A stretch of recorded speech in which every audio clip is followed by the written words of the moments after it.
இன்றைக்கி பார்த்திங்கன்னா மனசுக்கு எவ்வளோ வேதனையாக இருக்குது தெரியுங்களா?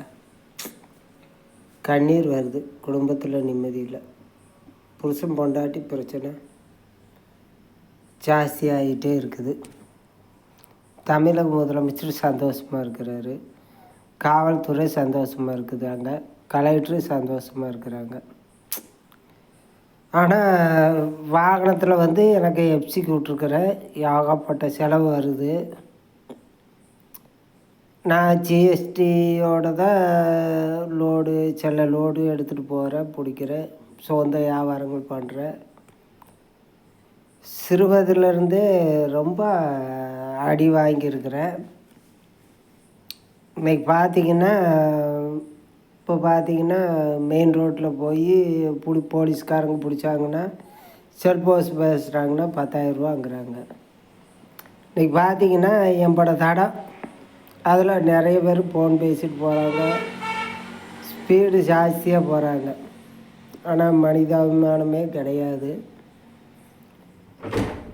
இன்றைக்கி பார்த்திங்கன்னா ஏகப்பட்ட சிரமம். அதெல்லாம் முதலமைச்சர் வர மாட்டேங்கிறாரு. வாய்க்கால் தடம் அப்படிங்கிறாங்க. ஆனால் அதுக்கு உண்டானது அவங்க வாயில் தான் சொல்கிறாங்க. பக்கத்தில் ஒரு ரைஸ் மில்காரர் இருக்கிறாரு, ராகவேந்திரா ரைஸ் மில்காரரு. அவங்க ஆட்களை விட்டுக்கிட்டு, இந்திக்காரங்களை விட்டுக்கிட்டு பல வழியில் எங்களை டார்ச்சர் பண்ணுறாங்க. ஏன்னா அவங்களுக்கு அறிவே இல்லையா?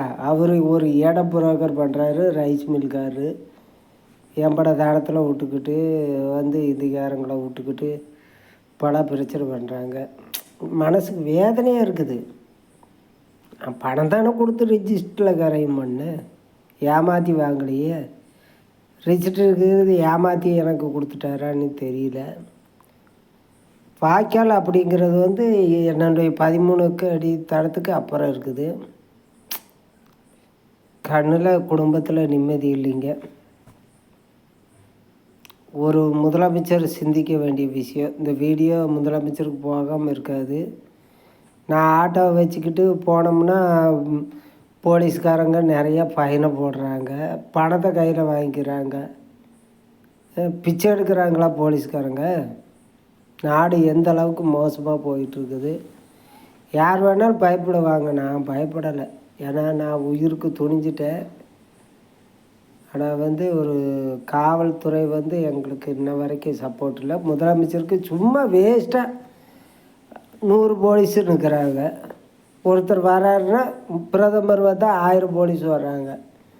ஆனால் அவங்கள கண்டுக்கிறது இல்லை. ஆனால் ஒரு ஏழை காவல்துறை கண்டுக்கிறது தான் ஒரு மனிதாபிமானத்தன்மை. என்ன கொடுமை அனுபவிக்கிறான். இந்த கண்ணீருக்கெல்லாம் முதலமைச்சர் பதில் சொல்லியே ஆகணும். பிரதமர் மோடியும் பதில் சொல்லியே ஆகணும். வருத்தத்தோடு தெரிவிக்கிறார்.